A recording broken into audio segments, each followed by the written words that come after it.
नमस्कार साथियों, आज हम बात करने वाले हैं सेक्शन सी की। 2025 का जो पेपर हुआ था क्लास 10 का, उसमें जो सेक्शन सी है उसका हम लोग डिस्कस करेंगे क्वेश्चन। ठीक है, चलो शुरुआत करते हैं। क्वेश्चन दे रखा है आपको x equal to a minus y upon b equal to 0, ax plus b y equal to a square plus B square. दिख रहा है? नहीं दिख रहा है? नहीं दिख रहा है? कैसे नहीं दिख रहा है आपको?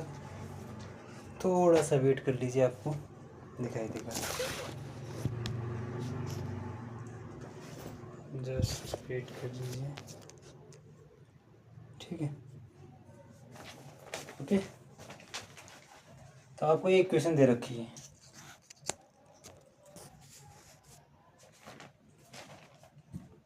और सॉल्व करके दिखाना है। ठीक है, देखो इसमें सेक्शन सी में 26, 27, 28, 29 और 30 और 31 ये पेपर दे रखा है। ठीक है,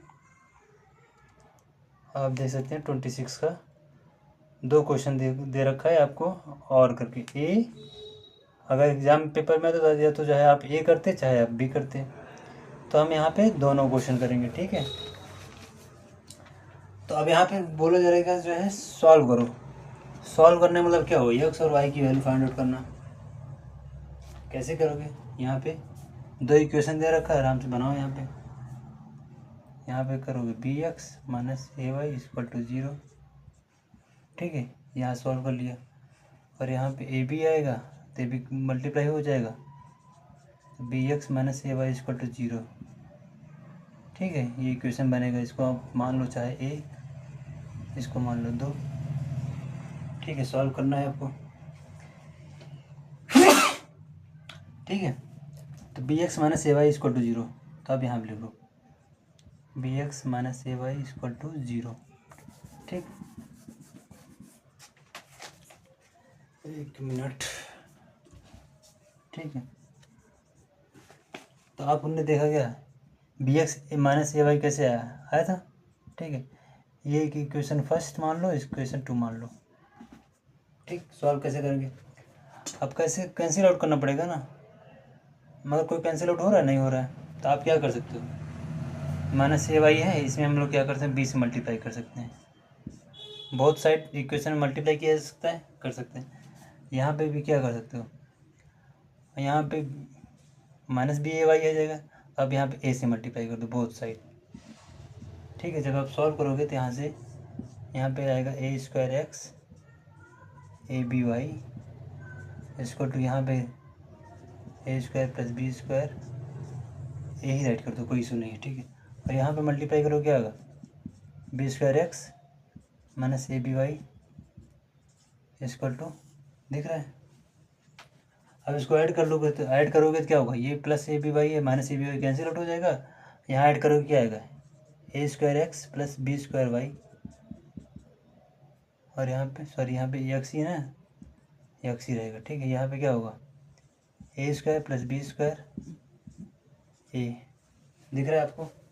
और यहाँ पे एक्स कॉमन ले लोगे तो ए स्क्वायर प्लस बी स्क्वायर, तो ए स्क्वायर प्लस बी स्क्वायर, यहाँ पे ये कैंसिल आउट हो जाएगा। तो एक्स की वैल्यू कितनी आ जाएगी, आपको एक्स की वैल्यू ए पता चल जाएगी। ठीक है, ठीक है, बहुत आसान क्वेश्चन था। अब एक्स की वैल्यू ए पता चल गया, तो एक्स की वैल्यू ए है तो आप किसी भी इक्वेशन में रख दोगे, वाई की वैल्यू पता चल जाएगी। ठीक है, जैसे एक्स इक्वल टू ए है, ठीक है, एक्स इक्वल टू ए है, तो कोई भी इक्वेशन जैसे यहाँ पे x y a minus y upon b equal to 0 दे रखा है। ठीक है, तो x equal to a value find out किया था हम लोगों ने, तो यहाँ पे एक्स की वैल्यू पुट कर दोगे ए अपन ए।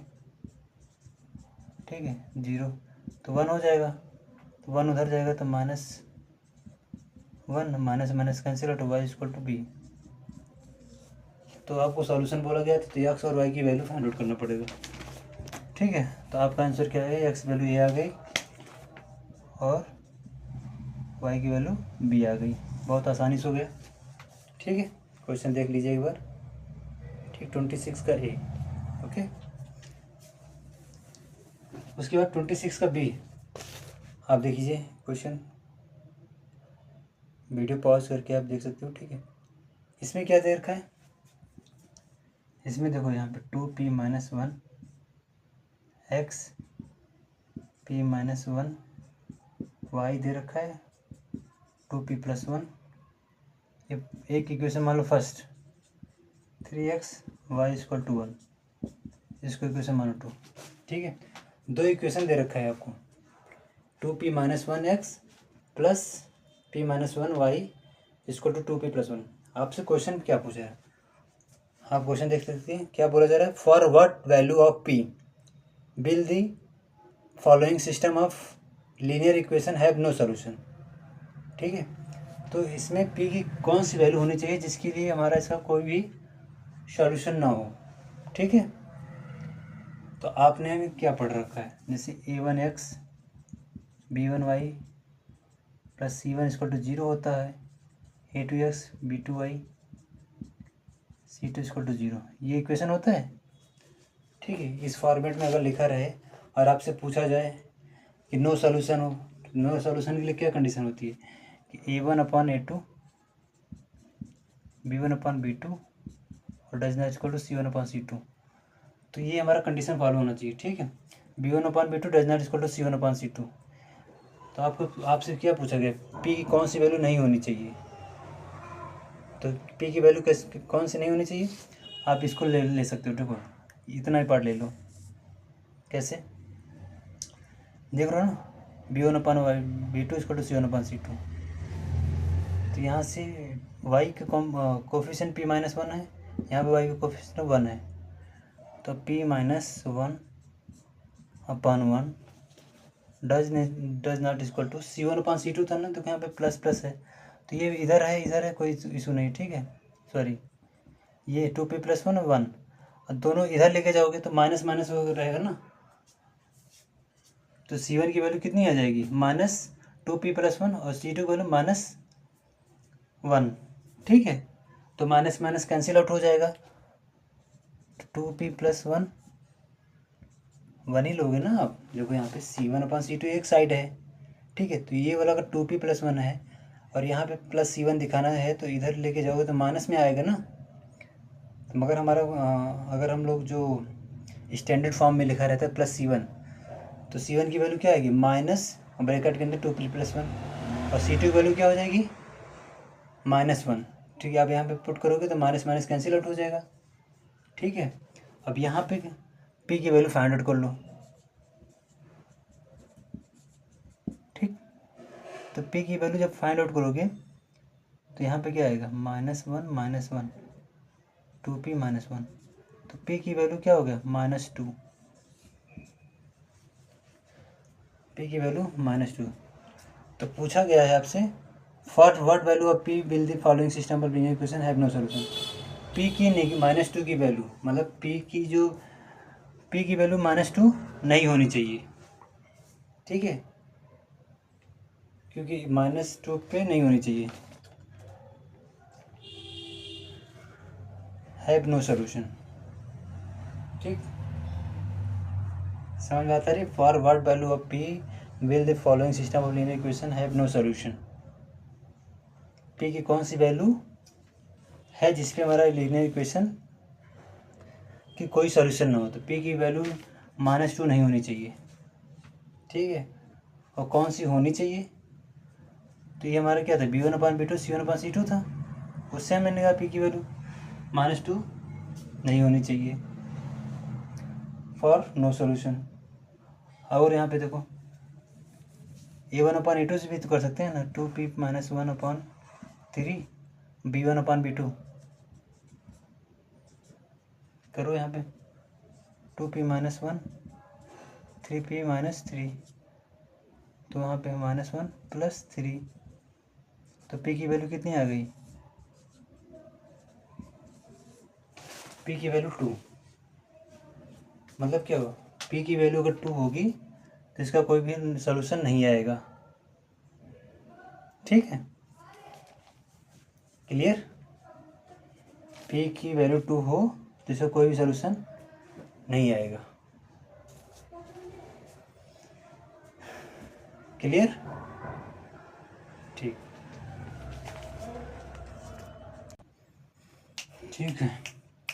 तो अभी अब मैंने क्या देखा, p इक्वल टू 2 आना चाहिए। ठीक है, p इक्वल टू 2 पे जो है हमारा सेटिस्फाई हो जाएगा। तो हमने क्या सीखा है यहाँ पे, ध्यान से सुनना। अभी मैंने क्या देखा था, देखो कंडीशन क्या होती है, a1/a2 और b1/b2 और c1/c2। ठीक है, जब हमने इसको देखा तो p की value does not equal to -2, और यहाँ पे जब इसको सॉल्व किया तो p की वैल्यू कितनी आ गई, 2। तो p की वैल्यू 2 होनी चाहिए। जब p की वैल्यू 2 होगी तो ये हमारा b1/b2 निकालोगे, c1/c2 बराबर नहीं आएगा।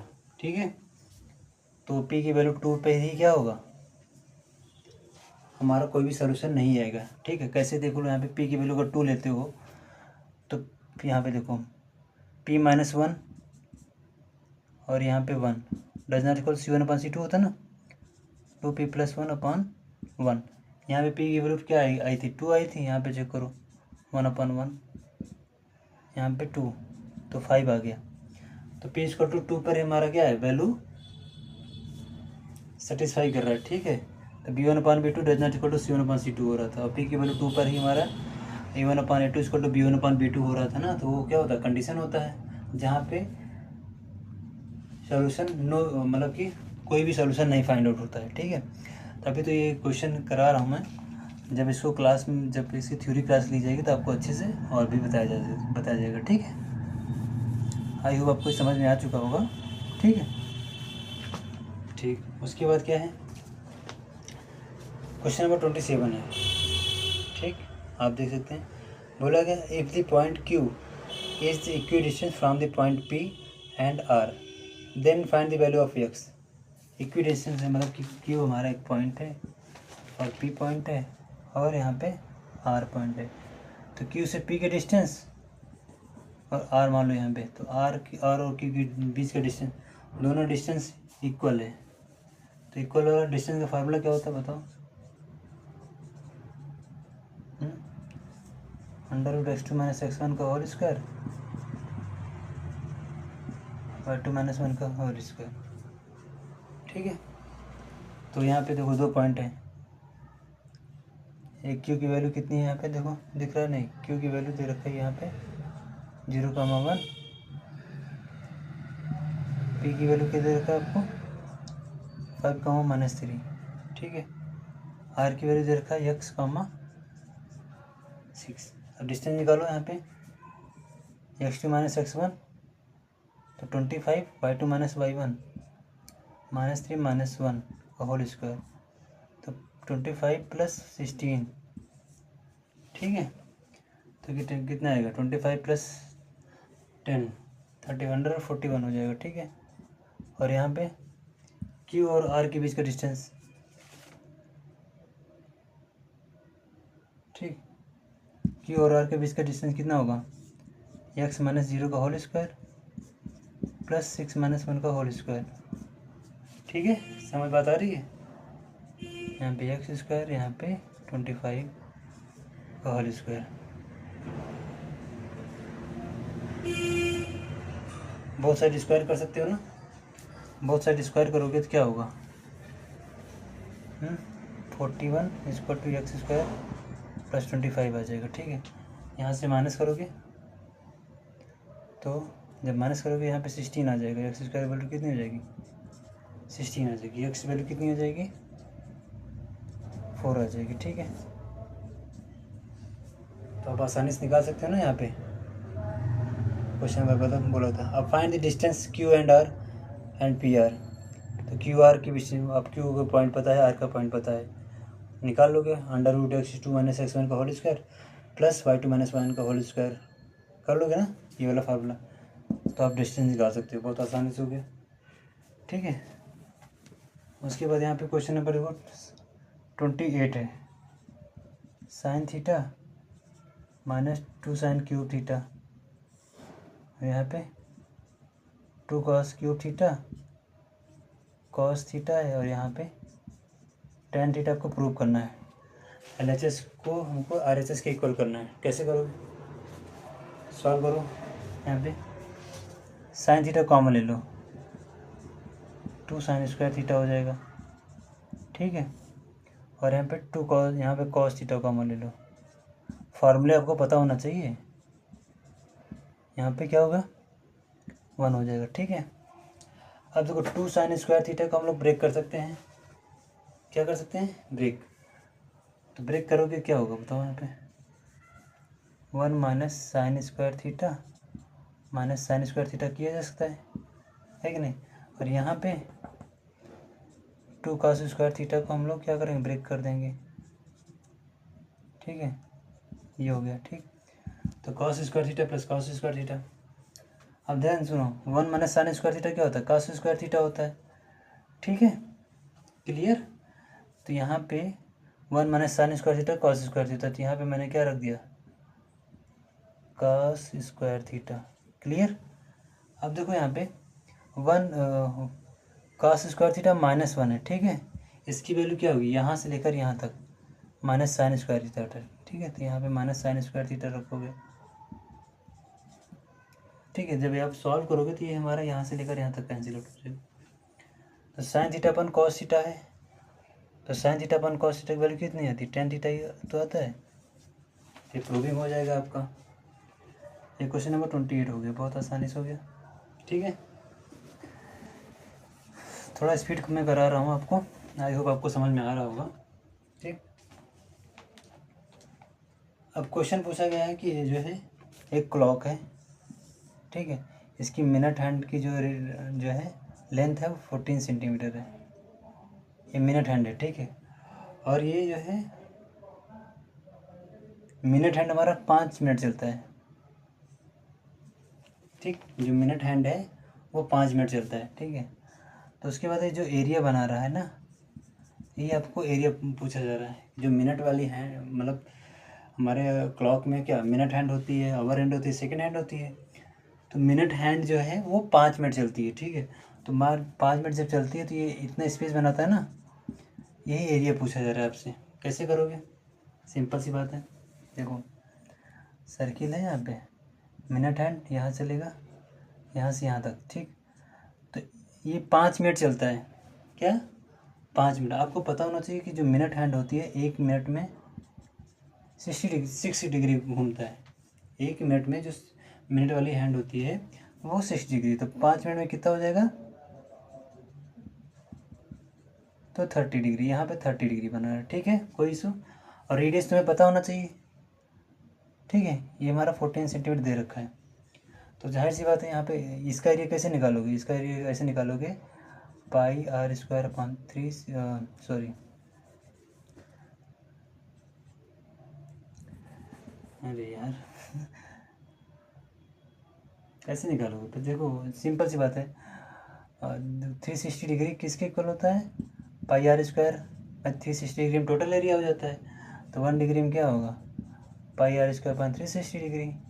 तो 30 डिग्री में कितना एरिया होगा, पाई r स्क्वायर अपॉन 360 डिग्री, और यहाँ पे 30 डिग्री, ठीक है। पाई r square upon 360 degree into 30 degree कर दोगे ना, सॉल्व कर लोगे तो हमारा क्या आ जाएगा, एरिया आ जाएगा। आपको पाई की वैल्यू 22.7 रखना पड़ेगा। रेडियस क्या रखोगे, यहाँ पे 14 है। सॉल्व करके दिखा देता हूँ आपको क्या आएगा। देखो पाई r square upon 360 degree multiply 30 degree, ठीक है। पाई की वैल्यू 22.7, रेडियस 14 to 14, 30 डिग्री, यहाँ पे 360 डिग्री, ठीक है। सॉल्व करोगे 30 से 0 कैंसिल, यहाँ पे 12 हो जाएगा, यहाँ पे 7 2 जा हो जाएगा, यहाँ पे 2 6 जा हो जाएगा, 2 7 जा हो जाएगा, 2 3 जा हो जाएगा, 154/3 हो जाएगा, ठीक है, क्लियर। तो ये हमारा एरिया आ जाएगा। अब सेंटीमीटर स्क्वायर रख दोगे आप, क्लियर है। तो हमारा जो मिनट हैंड है 5 मिनट में 30 डिग्री बनाता है एंगल। तो ये जितना एरिया कवर होता है वही एरिया पूछा गया था, आप आसानी से कर सकते हो, ठीक है, ओके। दूसरा यहाँ पे क्या पूछा गया है, देखो यहाँ पे क्या देखा है, to warn ships for underwater rocks a lighthouse throw a red coloured light over a sector of central angle 80 degree up to a distance of 16.5 kilometer. Find the area of the sea over which these ships are warned. Simple सी बात है, जैसे नदी होती है, ठीक है, नीचे वहाँ पे रॉक शॉक होता है, तो उसको सो दिखाने के लिए क्या करते हैं, हम यहाँ पे एक लाइट ड्रॉ करते हैं, ठीक है, लाइट्स से दिखाते हैं कि इतना एरिया यहाँ पे लाइट दिखेगा, पता चलेगा कि भाई यहाँ पे पत्थर है कि नहीं पत्थर है, ठीक है। तो जब लाइट ड्रॉ करते हो यहाँ पे क्या हुआ, ये लाइट आ रही है, ठीक है, ये इतना एरिया कवर किया जा रहा है, ठीक है। तो इतना एरिया का डिस्टेंस दे रखा है, तो मतलब 16.5 किलोमीटर तक, ठीक है, ये हमारा रेडियस हो जाएगा, ठीक, रेडियस हो जाएगा। उसके बाद क्या है,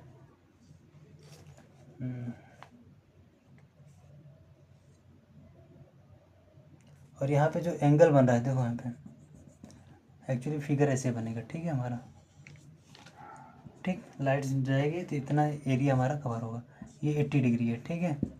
अब 80 डिग्री है, ये रेडियस दे रखा है, आपसे यही क्या पूछा जा रहा है आपसे, यही एरिया पूछा जा रहा है। सिंपल सी बात है, सेम ऐसे कर देना जैसे अभी पहला वाला क्वेश्चन किया था, pi R square upon 360 degree into 80 degree, radius दे रखा है आपको 16.5 किलोमीटर, कर दोगे यहाँ पे, सॉल्व हो जाएगा, ठीक है, आपका आंसर आ जाएगा बहुत आसानी से, ठीक, सब कुछ पता है। उसके बाद क्या पूछा गया है यहाँ पे, देखो यहाँ पे क्वेश्चन पूछा गया है मॉड निकालने के लिए, ठीक है, क्योंकि यहाँ पे क्वेश्चन दे रखा है, यहाँ पे देखो, ठीक, question number 13, the following table shows the mark obtain by 110 student of a class x in a school during a particular academic session, find the mod of the distribution. देखो मार्क ऑब्टेन दे रखा है, ठीक है, आपको ये देखो 0 से 20, 20 से 40, मतलब ठीक है, 20 से 40, 40 से 60, 60 से 80, 80 से 20 के बीच में कितने स्टूडेंट हैं। आपको यहाँ पे मॉड का फार्मूला पता होना चाहिए, ठीक है, मैं यहाँ पे भी ज़्यादा डिटेल नहीं बता रहा हूँ आपको, जब आपको क्लास दी जाएगी पूरी, ठीक है, तो आपको वहाँ पे बताया जाएगा, ये तुम्हारा फार्मूला होता है, ठीक है, और यहाँ पे आई होता है। अब आपको समझना पड़ेगा ये क्या लोअर लिमिट होता है, क्या होता है, लोअर लिमिट होता है। F1 क्या होता है, जैसे यहाँ पे देखो 0 से 20 के बीच में नंबर ऑफ स्टूडेंट कितने हैं, 21 बच्चे हैं, ठीक है, जिनको जो नंबर आ रहा है 20 से कम आ रहा है, 25 बच्चे ऐसे हैं जो 20 से ज़्यादा और 40 से कम है, 30 बच्चे रहे हैं 40 से ज़्यादा 60 से कम है। तो ये F1 की वैल्यू क्या होती है, F1 की वैल्यू होती है जिसमें नंबर ऑफ स्टूडेंट ज़्यादा हो, बात समझी, नंबर ऑफ स्टूडेंट क्या हो, ज़्यादा हो, ठीक। अब यहाँ पे थोड़ा सा आपको बना दिया जाए, ठीक है, अभी देख लो, ठीक है, F1, F0 और F2, जैसे यहाँ पे देखो, जैसे 0 20, 20 से 40, 40 से 60, 60 से 80, 80 से यहाँ पे 100, ठीक है, यहाँ पे 21, 25, 30, 24, 10, तो F1 क्या हो जाता है, ये वाला बीच वाला F1 हमारा 30 होगा, क्या होगा, 30। F1 क्यों होगा, क्योंकि सबसे ज़्यादा फ्रीक्वेंसी किसकी है, 30, तो नंबर ऑफ़ 30 मतलब नंबर ऑफ़ स्टूडेंट जो 30 है वो सबसे मैक्सिमम है ना, तो इसकी फ्रीक्वेंसी ज़्यादा है, मतलब कि 40 से ज़्यादा और 60 से कम में सबसे ज़्यादा बच्चे हैं जो नंबर पा रहे हैं, तो ये हमारे F1 होगा। और F0 क्या हो जाएगा, 25 हो जाएगा, और F2 क्या हो जाएगा, 24 हो जाएगा, पहले ये समझ लो। तो ये F1 का ही हम लोग क्या लेते हैं, ये हमारा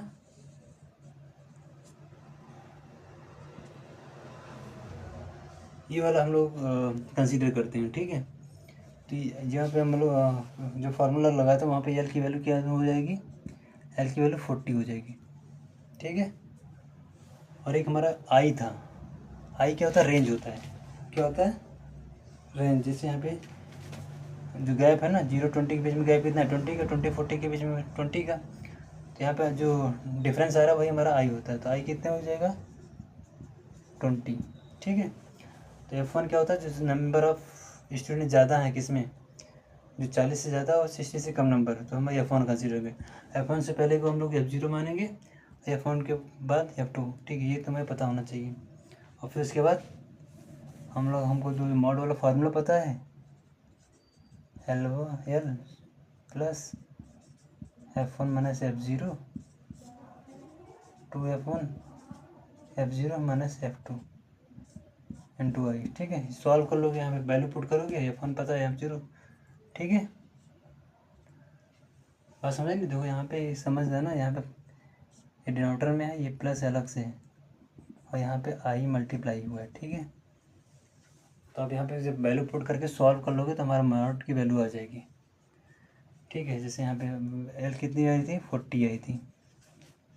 ठीक है, और यहाँ फ़ोन की वैल्यू कितनी आई थी, 30 माइनस F0 कितनी थी, 25 टू F1 कितना आया था यहाँ पे 30, F0 की वैल्यू 25, F2 की value 24।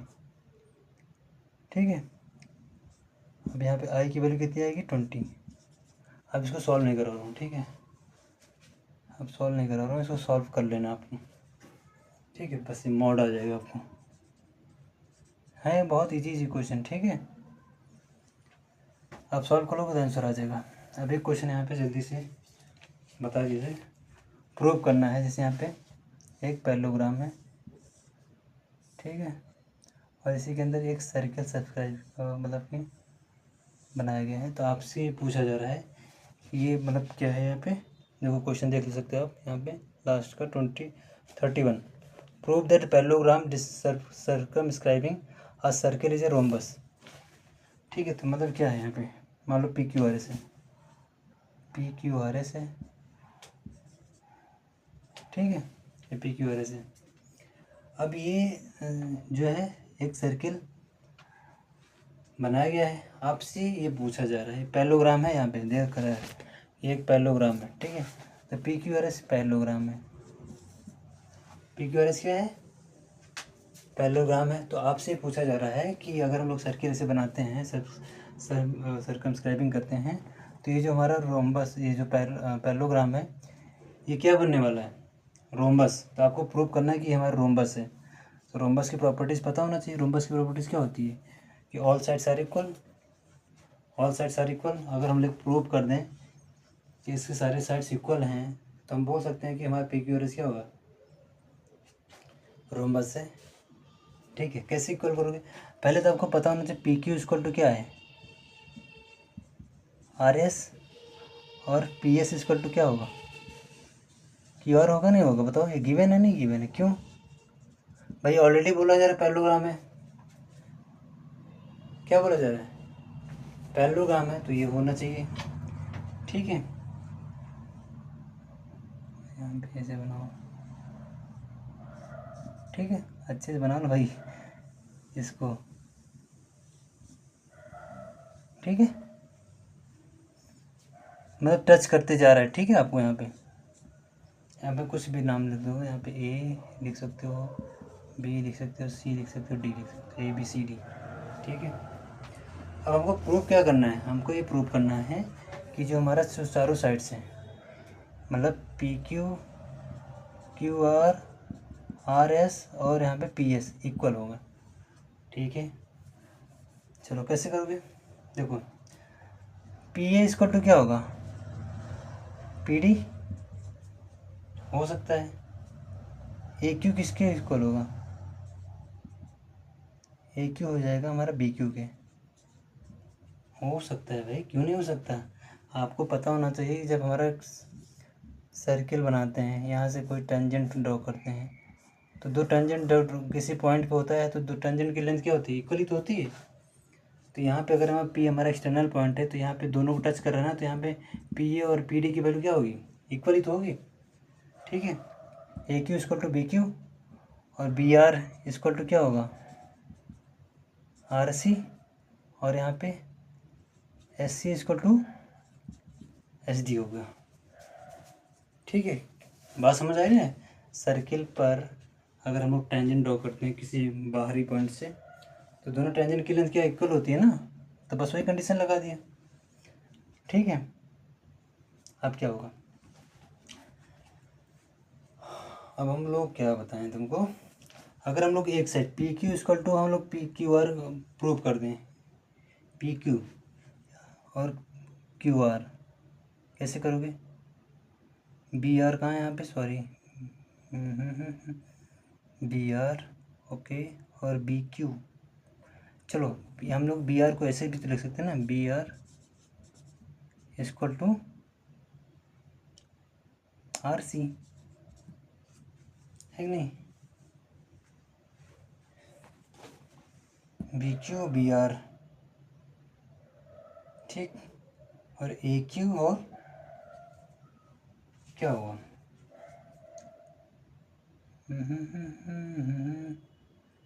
A Q into A P.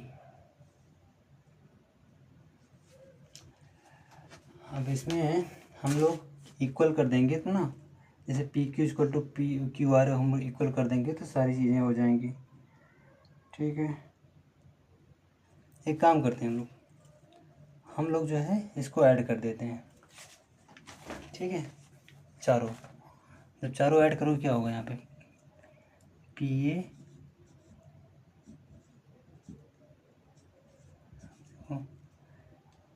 ए हो जाएगा, उसके बाद ए क्यू मान लो,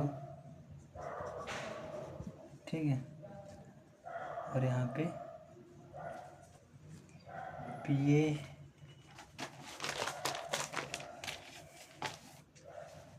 अरे कैसे करूँ मैं तुम, चलो एक बार देखो, हमको ये प्रूव करना है चारों साइड्स हमारे इक्वल हो जाए, ठीक, तो आप देखो पी ए इक्वल टू क्या होगा यहाँ पे, पी ए इक्वल टू हमारा पी डी, ठीक है, और एस डी इक्वल टू हमारा S C, R C equal to R B, ठीक है, और B Q equal to A Q हो जाएगा, ठीक है, ये हमारा हो। हेलो साथियों, ये सेक्शन सी का मेरा एक लास्ट क्वेश्चन प्रूविंग का था, रह गया था, जिसमें कहा गया था prove that the parallelogram circumscribing a circle is a rhombus, मतलब क्या हुआ, एक पैरेललोग्राम के बीच में एक सर्किल बनाया गया है, ठीक है, और आपसे ये बताया जा रहा है, प्रूविंग करना है कि जो पी क्यू आर एस है, पी क्यू आर एस क्या होगा, एक रोम्बस होगा, ठीक है, ओके, और यहाँ पे आपको दे रखा है पी क्यू आर एस क्या है हमारा, पी क्यू आर एस हमारा पैरेललोग्राम है, पैरेललोग्राम है, ठीक है, ये गिवन है आपको, अब आपको प्रूव करना है पी क्यू आर एस हमारा क्या है, पी क्यू आर एस हमारा रोम्बस हो, ठीक है, रोम्बस क्या होता है कि ऑल साइड्स आर इक्वल होते हैं, तो आपको प्रूव करना है, ठीक है, तो कैसे करोगे, यहाँ पे ये पी क्यू आर एस है और ये हमारा A B C D circle के अगर टच कर रहा है, ठीक, कैसे करेंगे, यहाँ पे जो हमारा कंसेप्ट होता है, यहाँ पे बाहर कोई पॉइंट होता है और यहाँ पे सर्किल पे कोई टेंजेंट ड्रॉ करते हो, पी क्यू और पी आर, तो टेंजेंट क्या होता है, P Q equal to Q R के इक्वल होता है, ठीक है, तो ये वाला कंसेप्ट लगाएंगे, कैसे, यहाँ पे देखो पी ए इक्वल टू क्या होगा, पी डी के इक्वल होगा, क्योंकि पी से यहाँ पे ए सर्किल है हमारा, ओ है, ओ से इसका सेंटर है, तो P D equal to P A क्या होगा, इक्वल होगा, क्योंकि टेंजेंट इक्वल होते हैं, ठीक है, और यहाँ पे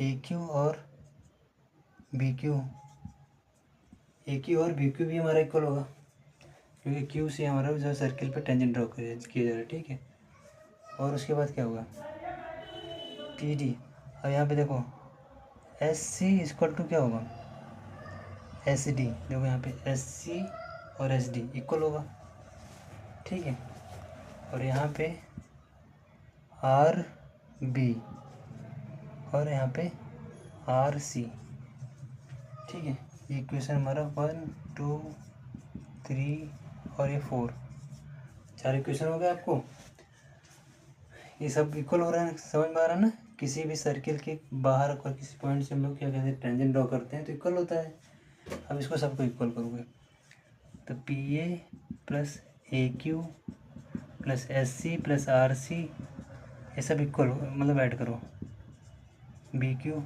और यहाँ पे एस डी और आर बी इक्वल हो गया, ठीक, क्लियर।